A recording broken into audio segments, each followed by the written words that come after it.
Hello दोस्तों, मैं आपकी दोस्त लक्ष्मी स्वागत करती हूँ आपके अपने YouTube channel study with Lakshmi Pal में। दोस्तों, आज का जो हमारा टॉपिक रहेगा ब्लड रिलेशन, इट मींस रक्त संबंध। ये जो ब्लड रिलेशन है, इससे किस टाइप के क्वेश्चंस बनते हैं, कैसे एग्जाम में पूछा जाता है और इसका कॉन्सेप्ट होता क्या है, हमें किस तरीके की अप्रोच रखनी चाहिए जिससे कि हम ये जो ब्लड रिलेशन है इसे हम जल्द से जल्द सॉल्व कर सके। बिकॉज ये जो क्वेश्चंस होते हैं ये थोड़ी ट्रिकी होते हैं, जिनसे हमें समझने में थोड़ा इशू आता है। तो इसी ट्रिकी कॉन्सेप्ट को समझने के लिए रिक्वेस्ट रहेगी दोस्तों, वीडियो के अंत तक बने रहें। तो चलिए शुरू करते हैं ब्लड रिलेशन।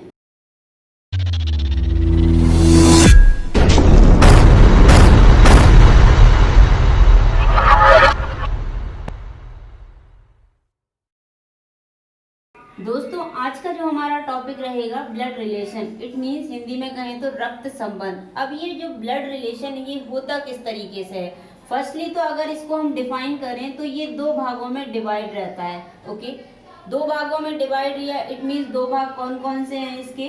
फर्स्ट जो हम जब जन्म लेते हैं उससे स्टार्ट होता है, तो एक हमारा हो गया कौन, जब से हमने जन्म लिया उस अकॉर्डिंग हो गया।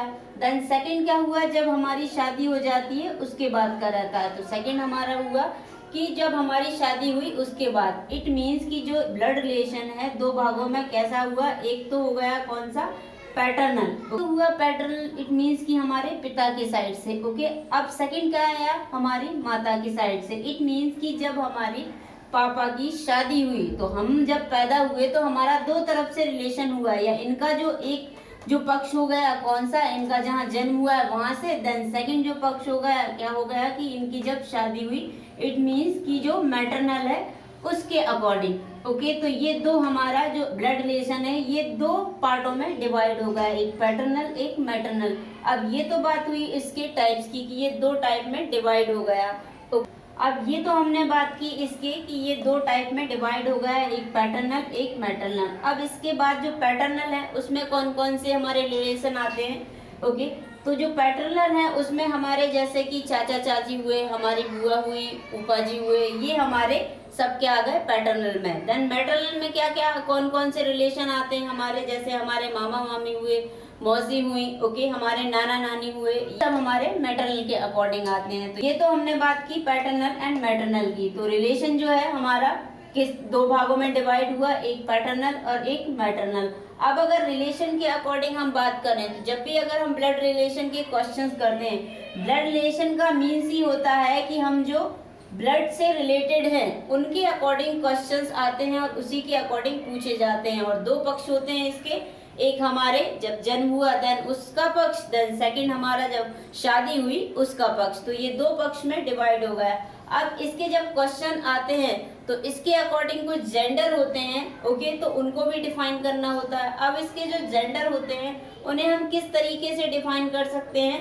अब उनके लिए हमें क्या करना होता है, अगर मेल का आए क्वेश्चन में, अगर मेल जेंडर आए तो मेल को हम किससे रिप्रेजेंट कर सकते हैं, या तो आप उसे स्क्वायर से रिप्रेजेंट कर सकते हैं या आप उसे प्लस के साइन से भी मेंशन कर सकते हैं। तो ये हुआ आपका मेल के लिए। ओके, अब अगर फीमेल आता है तो फीमेल के लिए हमें क्या करना होता है, फीमेल के लिए हमें या तो आप उसे सर्किल से रिप्रेजेंट कर सकते हैं या आप उसे माइनस से कर सकते हैं। ओके, तो ये हुआ फीमेल के लिए। ये आपके ऊपर डिपेंड करता है, आप जो भी अपने अकॉर्डिंग ले सकते हैं कि जिसमें आप कंफर्टेबल हो वो आप यहाँ पे सिंबल ओके या साइन ले सकते हैं।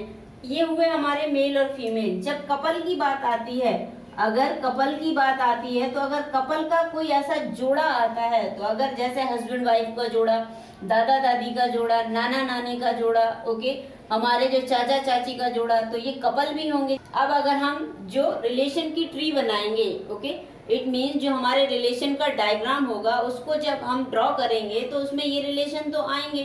जब ये रिलेशन आएंगे तो इनकी हमें नीड भी पड़ेगी, क्योंकि हम किस किस को किससे डिफाइन करेंगे ये हमें पता होना चाहिए, तो तब हम अच्छे से समझ पाते हैं। जब हम फैमिली ट्री बनाते हैं, इट मीन्स कि हम रिलेशन के अकॉर्डिंग डायग्राम ड्रॉ करते हैं तो जो भी हमारे रिलेशन होंगे अगर इन्हें हम किसी चिन्ह से डिनोट करेंगे तो वो हमारे लिए इजी हो जाता है कि अगर मेल का जेंडर है तो उसे हम ये रिप्रेजेंट करेंगे, इसे डिनोट करेंगे, अगर फीमेल है तो हमें इस चिन्ह से उसे डिनोट करना होता है, तो ये हमारे लिए इजी हो जाता है। अब कपल्स की बारी आती है कि कपल के लिए हमें क्या करना होता है। आप इस तरीके के कपल को जो एरो से है उसे बंद कर सकते हैं कि इधर हस्बैंड वाइफ के जो है कपल्स आ जाएगा, दादा दादी का आ जाएगा, इस तरीके से आप कपल के लिए डिनोट कर सकते हैं। देन आगे अगर हम बात करें कि जब हमें पीढ़ी का गैप दिखाना हो, इट मीन्स हमें जनरेशन गैप दिखाना हो, तो हम किस तरीके से करेंगे। अगर हमारे ऊपर कोई जनरेशन आती, ऊपर मीन्स जो हमारी जनरेशन रहेगी उसमें कौन कौन आएगा, जैसे हमारी जनरेशन में हमारे भाई बहन आएंगे, ओके, भैया भाभी आ जाएंगे, देन और इसके अलावा हमारे जो चाचा चाची के बेटे हैं वो आ जाएंगे, देन हमारी बुआ के बेटे हैं, इट मीन्स हमारे कजन ये आ जाएंगे। सेम यही हमारे पैटर्नल के अकॉर्डिंग रहेगा और यही हमारे मैटरनल के अकॉर्डिंग रहेगा। तो इस तरीके से हम जो है एक हमारी जो जनरेशन है उसको हमने समझा। अब अगर हमसे जो आगे की पीढ़ी है, इट मीन्स हमसे जो ऊपर की पीढ़ी है वो कौन हो जाएगी, तो जो हमारी ऊपर की जनरेशन है वो कौन हो जाएगी, हमारे पापा, उनसे भी ऊपर कौन आ जाएगा, हमारे दादाजी, ओके। तो इस तरीके से जो जनरेशन का गैप होगा उसे आप किस तरीके से रिप्रेजेंट कर सकते हैं। अगर आप अपने से ऊपर की जनरेशन को जाते हैं तो आप इस तरीके का एरो जो है डिनोट कर सकते हैं, और अगर आप नीचे के लिए जाते हैं, इट मीन्स आपसे नीचे की जनरेशन के लिए जाते हैं, तो आप इस तरीके का जो सिंबल है वो यूज कर सकते हैं। ये आपको जो है हेल्पफुल करेगा जी, बिकॉज ये समझने में हमें बहुत इजी हो जाता है। अब अगर आप हमारी ही जनरेशन में जाएंगे तो हम इस तरीके का जो है सिंबल यूज कर सकते हैं कि बिकॉज ये हमारी एक जनरेशन है और ये सीधे सर्किल में, बिकॉज ये हमारी ही जनरेशन है और ये सीधी लाइन को ही रिप्रेजेंट करेगी, क्योंकि हमारी जो जनरेशन है वो एक लाइन में ही आएगी। तो इस तरीके से हम इसे रिप्रेजेंट कर सकते हैं, ओके। अगर फादर के रिगार्डिंग या मदर के रिगार्डिंग आप इस साइड जो है रिप्रेजेंट करते हैं तो इस साइड का एरो ले सकते हैं, अगर इस साइड रिप्रेजेंट करते हैं तो इस साइड का एरो ले सकते हैं। तो इस तरीके से आप उन्हें रिप्रेजेंट कर सकते हैं। अब ये तो हुआ कपल की बात। अब इसके अकॉर्डिंग अगर आप जो जनरेशन गैप है उसे आप अगर एरो से नहीं दिखाना चाहते तो उसके लिए आप जो है इस टाइप का जो सिंबल है वो भी ले सकते हैं। इस टाइप का आप सिंबल भी ले सकते हैं जिससे कि आपको इजी हो जाएगा कि ये जनरेशन के लिए ये हमने सिंबल इससे डिनोट किया, देन हमारी जो सेम जनरेशन है उसके लिए हम एरो का यूज कर सकते हैं। तो इससे और भी इजी हो जाता है जब हम रिलेशन की जो हमारे रिलेशन ट्री बनाते हैं उसमें हम समझने में हमें आसान हो जाता है, ओके। अब हमने जिस तरीके से जेंडर सीखा, अब जेंडर के बाद बारी आती है कि ये हमने एक डायग्राम ड्रॉ किया, इट मीन्स ये रिलेशन ट्री हमने ड्रॉ की। इसके अकॉर्डिंग हम समझते हैं कि किस तरीके से हमारे रिलेशन जो है आते हैं और किस तरीके से हमें उन्हें सॉल्व करना होता है। तो ये जो रिलेशन ट्री है अगर आपने इसको समझ लिया तो आप हर क्वेश्चन को बहुत इजीली कर सकते हैं। तो बिल्कुल हम इसे समझते हैं और आसानी से इसके कॉन्सेप्ट को समझेंगे। अगर ब्लड रिलेशन से जो क्वेश्चंस आते हैं इस फैमिली ट्री के बाद आपको उनमें इशू नहीं होगा, आप बिल्कुल इजीली उन्हें कर सकते हैं। यहाँ से हमारी जनरेशन स्टार्ट हुई, यहाँ पे हम हैं। अब जो हमारी जनरेशन में आएंगे वो बिल्कुल एक लाइन में आएंगे, हमारी जनरेशन के अकॉर्डिंग सीधा एरो से हम उन्हें डिनोट करेंगे। तो हमारी जनरेशन में कौन आया, फर्स्टली तो हम हैं। तो अगर हम मैरिड हैं तो हमारे जो है कपल्स भी होगा, अगर मैरिड है तो इसमें कपल्स भी होगा। अब कपल के अकॉर्डिंग कौन हो सकता है, फर्स्टली हमारे या तो यहाँ पे हस्बैंड या वाइफ हो सकता है, ओके। तो जब हमने यहाँ पे फीमेल को डिनोट किया, ओके, तो फीमेल को हम किससे करते हैं, सर्किल से डिनोट करते हैं या माइनस से। अब ये हमारे हस्बैंड हुए तो ये हमें किससे, स्क्वायर से ऐसे डिफाइन किया, देन प्लस का साइन सिंबल इसको दिया। तो इस तरीके से हमने इसे डिफाइन किया। अब हमारी जनरेशन में कौन कौन आता है, हमारे जो ब्रदर होंगे, जो हमारी सिस्टर होंगी और जो हमारे कजन्स होंगे वो सब हमारी जनरेशन में आएंगे, ओके। ब्रदर के अकॉर्डिंग देन सिस्टर के अकॉर्डिंग हमने जो भी इनकी रिगार्डिंग जो सिंबल डिनोट किया है, जैसे अगर ब्रदर है तो स्क्वायर में आ जाएगा, सिस्टर है तो सर्किल में आ जाएगी, और अगर हमारे कजन्स हैं तो कजन्स या तो मेल हो सकते हैं या फीमेल हो सकते हैं, ओके, तो वो हमारी जनरेशन में आएंगे।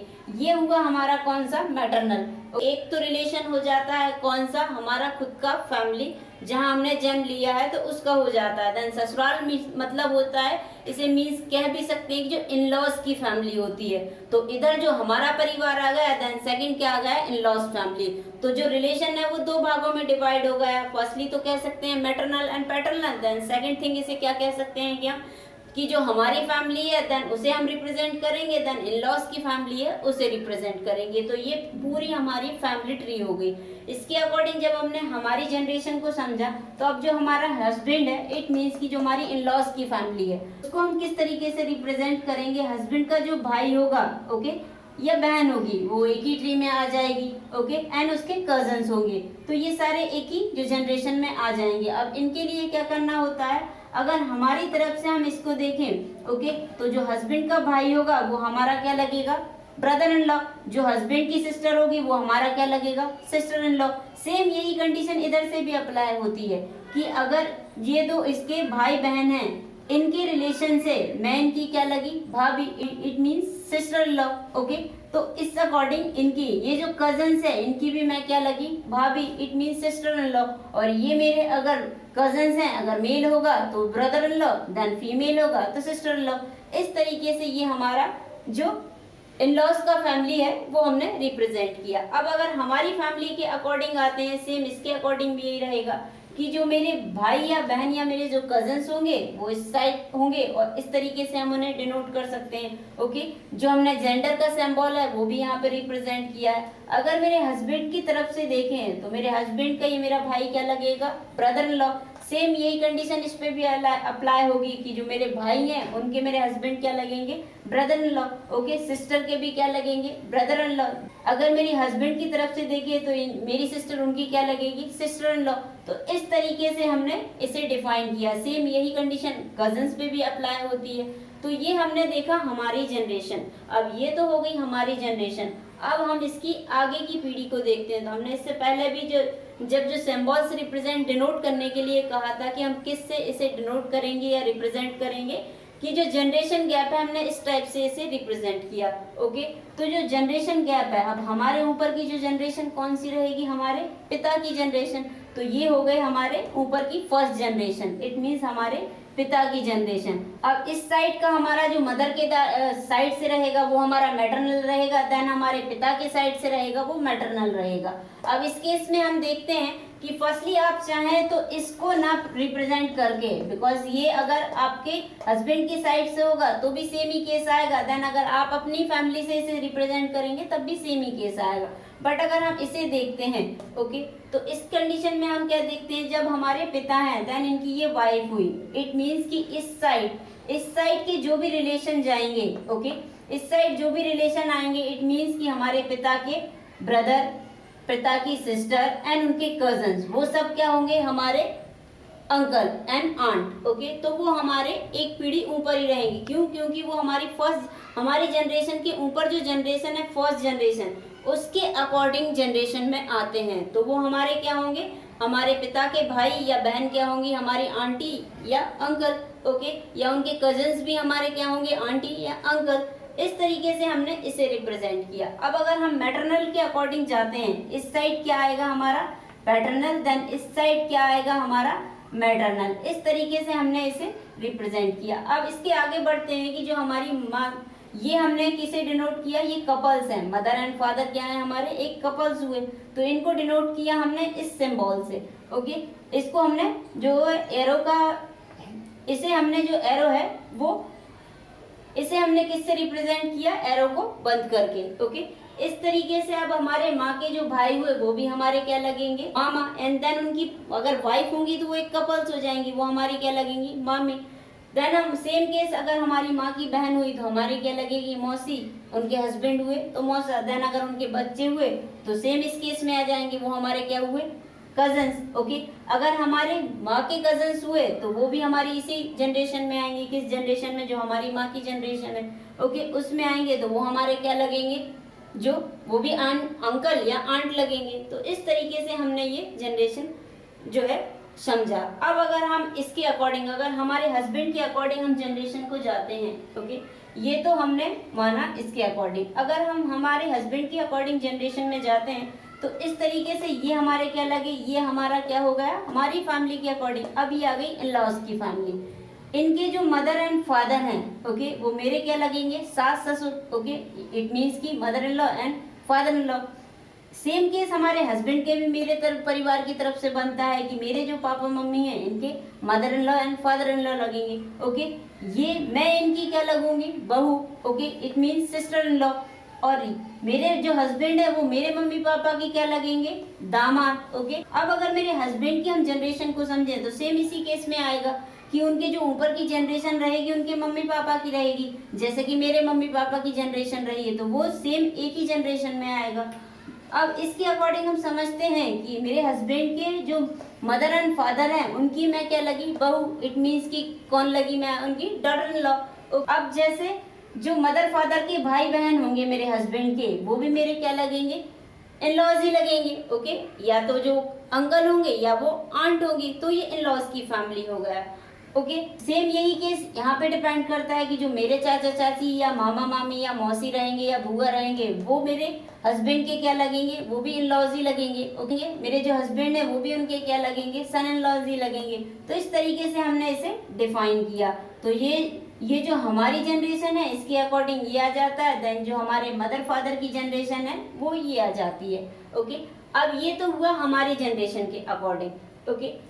अब इसके जो हमारी जनरेशन के ऊपर जैसे हमारी फादर की जनरेशन आई, अब उनसे ऊपर भी एक जनरेशन आएगी। वो कौन सी जनरेशन आएगी, जो हमारे दादाजी हुए, ओके, इट मीन्स की ग्रैंडफादर। हमारे ऊपर हमारे पिता की जनरेशन आई, देन सेकंड कौन आता है, हमारे दादाजी की जनरेशन आती है, इट मीन्स की हमारी grand mother and grandfather, okay. अब ये इनके पुत्र आए तो इनकी नीचे की जनरेशन ये हो गई, और इनके पुत्र हम है तो हम इनके नीचे की जनरेशन ये हो गई। इट मीन्स कि ये हमारे दादाजी हुए, तो हमारे दादाजी या नाना जी, जो हमारे दादा नाना है उनकी मैं क्या लगी, पोती, ओके। अगर लड़का है तो पोता, अगर लड़की है तो पोती हुई। वो भी किस कंडीशन में, जो हमारे दादा दादी हैं उस कंडीशन में होता है पोता पोती। और अगर नाना नानी है तो उस कंडीशन में क्या होता है, नाती या नातिन, ओके। ये हमें इस तरीके से समझ लिया। अब ये हमारे अकॉर्डिंग आ गए। अगर हमारे दादा दादी होंगे तो इस तरीके से आए, देन हमारे नाना नानी होंगे तो इस तरीके से आ जाएगा। अब इसी कंडीशन में हमारे जो हस्बैंड के दादा दादी हैं या नाना नानी है उस कंडीशन में हुए, इनके अकॉर्डिंग जो मेरे हस्बैंड लगे वो इनके, अगर इनके दादा दादी हैं तो वो इनके पोता पोती लगे, ओके। और ये अगर इनके नाना नानी हैं तो जो मेरे हस्बैंड उनके नाती लगे, ओके। तो इस तरीके से हमने इसे समझा। और जो मेरे हस्बैंड के दादा दादी हैं उनकी मैं क्या लगी, ये भी तो डिपेंड करता है। अब इस तरीके से इसे हमने रिप्रेजेंट किया, ओके। इसी तरीके से सेम ये केस आता है। तो ये हमने जाना दो कंडीशन, अगर इसकी तरफ से ये इनके पुत्र हुए और ये इनके पोता हुए, और जो हमारे नीचे की जनरेशन आएगी, ओके, जो हमारे नीचे की जनरेशन रहेगी वो किस तरीके से रहेगी कि हमारे जो बेटा या बेटी होंगे वो हमारे नीचे की जनरेशन में आएंगे, ओके।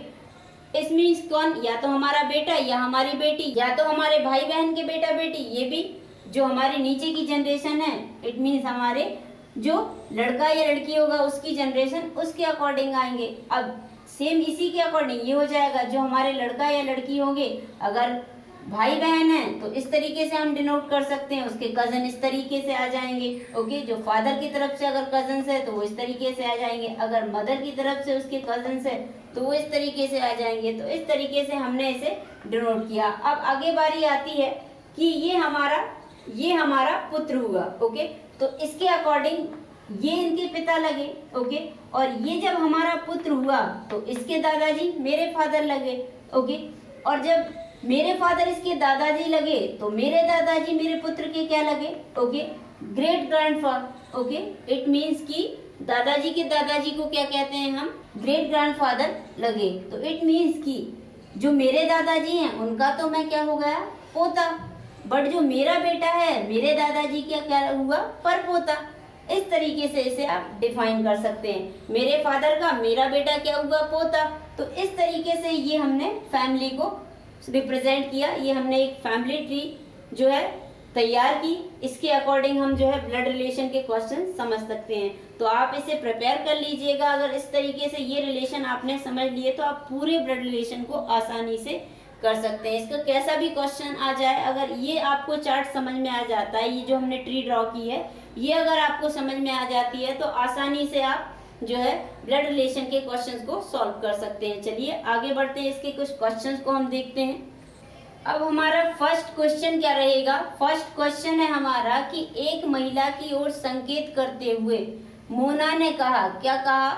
कि उसके बेटे के पिता मेरी माँ के इकलौते दामाद हैं। ओके, उसके बेटे के पिता मेरी माँ के इकलौते दामाद हैं।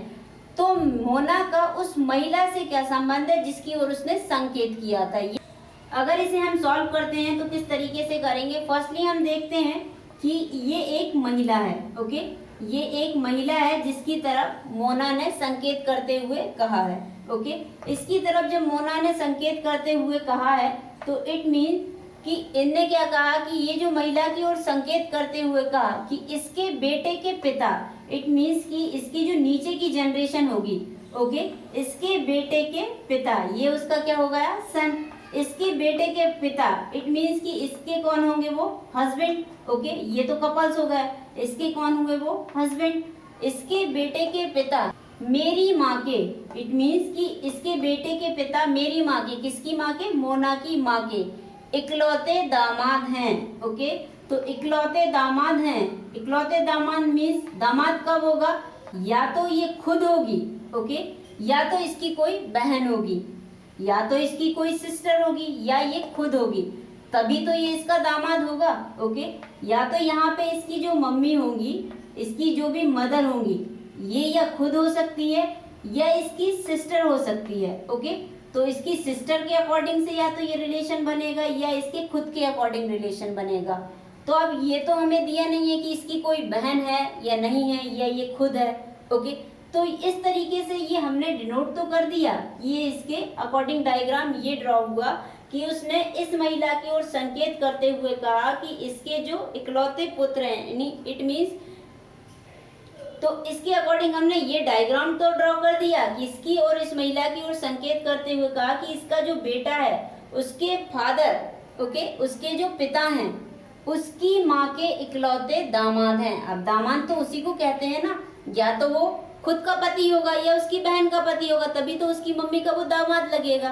तो इस तरीके का कोई रिलेशन हमें क्वेश्चंस में तो दिया नहीं है कि वो अकेली है या उसके बहन भी है, तो ऐसा कोई भी हमें रिलेशन नहीं दिया है।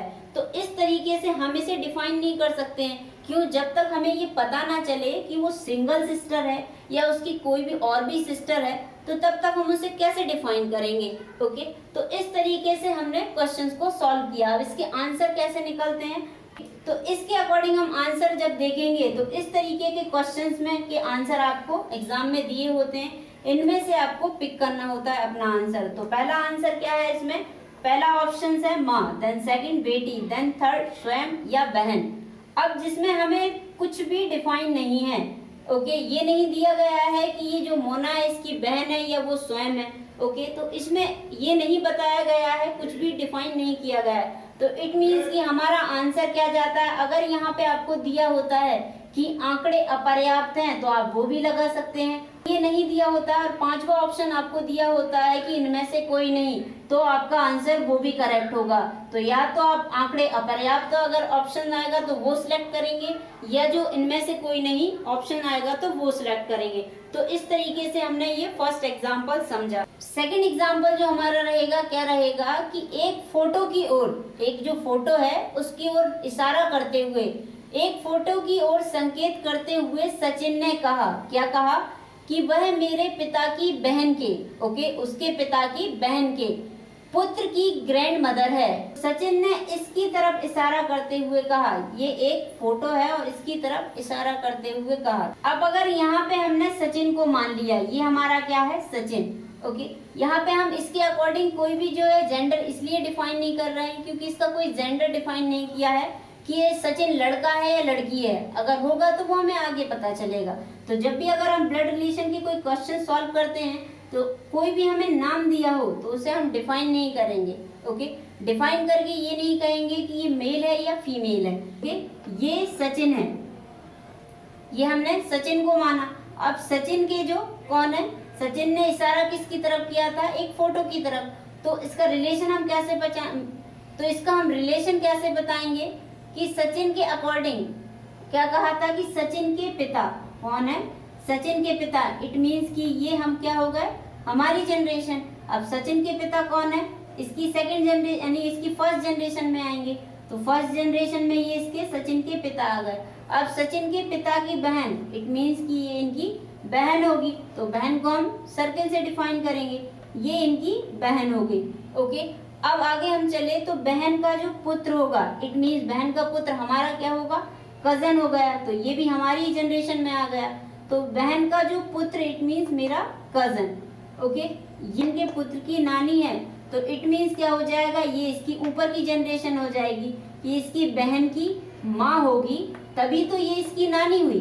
ओके, अगर इसके बहन की, सचिन के पापा की ये बहन है और बहन के पुत्र की ये नानी है, कौन, जो पिक में था, ओके, जो फोटो में इशारा कर रहा था वो, तो सचिन का उससे क्या रिलेशन होगा, तो जब ये हमारे कजन की नानी हुई तो हमारी क्या होगी, हमारे पापा की बहन, इट मीन्स ये भाई बहन की मम्मी है। तो जब इन दोनों की ये माँ है तो ये इसकी नानी हुई, क्योंकि ये मैटरनल इसका हो गया। अब ये हमारा तो पैटर्नल है, अब ये इसका क्या मैटरनल रिलेशन हुआ, क्योंकि ये इसकी मम्मी की तरफ से है, बट हमारे पिता की तरफ से रिलेशन है, तो हमारा क्या हुआ, पैटर्नल रिलेशन। तो इट मीन्स उस तरफ से ये हमारा क्या हुआ, ये हमारी भी, ये मेरे पिता की भी माँ हुई, तो मेरी कौन हुई, ये दादी हुई। ओके, तो दादी हुई। तो इस तरीके से अगर इसमें ऑप्शन आता है तो हम क्या सिलेक्ट करेंगे कि ये सचिन की कौन है, ये फोटो से, इस फोटो में जो महिला है वो सचिन की क्या है, ग्रैंड मदर, इट मीन्स दादी। थर्ड क्वेश्चन क्या है हमारा, डी ए का पुत्र है, सी पी की माँ है और डी की पत्नी है, और ए सी, और क्या है, ए सी से किस तरीके से संबंधित है, हमें बताना क्या है कि ए का सी से रिलेशन क्या है। थर्ड क्वेश्चन हमने पढ़ा कि डी ए का पुत्र है, सी पी की माँ है, ओके, और डी की पत्नी है, तो ए से, तो हमें ज्ञात क्या करना है, ए सी से किस तरीके से संबंधित है, ये हमें ज्ञात करना है। अब ये तो हो गया हमारा क्वेश्चन। अब अगर इसे सॉल्व करते हैं तो सबसे पहले क्या दिया हुआ है, डी कौन है, ए का पुत्र है, तो ए यहाँ होगा और इसके जो नीचे की जनरेशन होगी वो क्या होगी, डी की। यही तो कहा है इसने कि जो डी है वो किसका, ए का पुत्र है, तो ये हो गया इसका सन। ओके, अब ये तो हो गया इसका पुत्र। फिर क्या कहा इसने कि सी पी की माँ है, सी किसकी माँ है, पी की, और डी की पत्नी है। अब डी की जो पत्नी है वो यहाँ आएगी। अब डी की पत्नी कौन है, सी पी की माँ है और डी की पत्नी है। जब भी और की बात आती है, जब भी ये और की बात आती है तो और किसे डिफाइन करता है, जो हमारा फर्स्ट अल्फाबेट होगा, ओके, जो हमारा फर्स्ट लेटर दिया हुआ है उसको डिफाइन करता है और।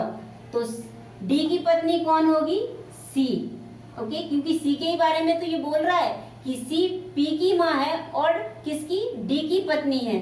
तो और के अगर बाद में, अगर और के बाद में कोई शब्द बता रहा है और वो किसे डिफाइन कर रहा है, जो हमारा फर्स्ट लेटर होगा उसको डिफाइन करता है। ठीक है, तो इस तरीके से हमने ये समझा। अब इसमें हमें क्या दिया था कि डी की तो ये पत्नी है और डी की तो ये पत्नी है, बट ये किसकी, पी की माँ है। इट मीन्स ये हमारा और नीचे का जनरेशन हो गया। यहाँ किसकी माँ है, ये पी की। अब पी की तरफ से हमें कोई भी जेंडर नहीं दिया गया है कि पी मेल है या फीमेल है, तो इसे हम ऐसा ही छोड़ देंगे, क्योंकि जिसके बारे में पता नहीं है हम उसके अकॉर्डिंग नहीं कह सकते कि वो मेल है या फीमेल है। अब हमें इस तरीके से कुछ एग्जाम्पल दिए होते हैं जिनको हमें मेंशन करना होता है कि किस तरीके से दिया हुआ है। ये तो हमने इसका रिलेशन ट्री बना लिया। अब इसके लिए हम क्या करते हैं, ए का हमें सी से संबंध बताना है। ओके, तो ये ए का बेटा है और ये इसकी वाइफ है, तो इट मीन्स कि जब ये दोनों हस्बैंड वाइफ हुए तो ये ए का बेटा है, तो या तो ये क्या होगा, फादर हो सकता है, या कौन हो सकती है, मदर हो सकती है, तभी तो ये इसका बेटा होगा। बट यहाँ पे जेंडर को डिफाइन नहीं किया गया है। अब ए से हमें सी का तो पता है कि जो सी है वो ए की बहू है। ओके, इतना तो पता चल गया, बट सी से हम ए के अकॉर्डिंग नहीं बता सकते। क्यों नहीं बता सकते, क्योंकि इनका जेंडर डिफाइन नहीं है।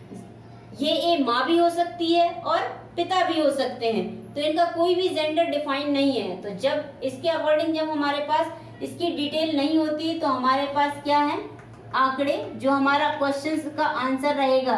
चौथा कि क्या आंकड़े अपर्याप्त हैं, इट मीन्स की पूरी जानकारी नहीं दी है कि ये मेल है कि फीमेल है। अगर मेल फीमेल के बारे में पता चल जाता तो हम बिल्कुल जरूर बता देते, तो हम जस्ट बता देते कि ये इसका सास है या ससुर है। तो इस तरीके से फोर्थ आपका आंसर होगा। वीडियो को देखने के लिए धन्यवाद दोस्तों। आज इस वीडियो में हमने देखा कि जो ब्लड रिलेशन है उसके कॉन्सेप्ट किस तरीके के होते हैं, किस किस टाइप से क्वेश्चंस पूछे जा सकते हैं। अब ये तो हुई बेसिक डिटेल, इट मीन्स कि ये हमारा पार्ट 1 रहेगा। इसके पार्ट 2 की डिटेल हम अगली वीडियो में जानेंगे कि इसके पार्ट 2 में जो एडवांस लेवल के क्वेश्चंस होते हैं ब्लड रिलेशन से, या और भी जो एडवांस लेवल होता है इसका टाइप, इट मीन्स कि इसका टाइप कि किस टाइप से ये क्वेश्चंस अदर तरीके से पूछा जा सकता है, तो इसी की डिटेल हम पार्ट 2 में जानेंगे। तो आज के लिए इतना ही दोस्तों। रिक्वेस्ट रहेगी दोस्तों, अगर ये वीडियो आपको पसंद आया हो तो इसे लाइक जरूर करें और अधिक से अधिक लोगों को इसे शेयर करें। और एक और रिक्वेस्ट रहेगी दोस्तों, अगर आप हमारे YouTube चैनल में नए हैं तो इसे सब्सक्राइब करना भी ना भूलें और बेल आइकन प्रेस जरूर कीजिएगा दोस्तों। अगर आप बेल आइकन प्रेस करते हैं तो हमारी जो वीडियो की नोटिफिकेशन है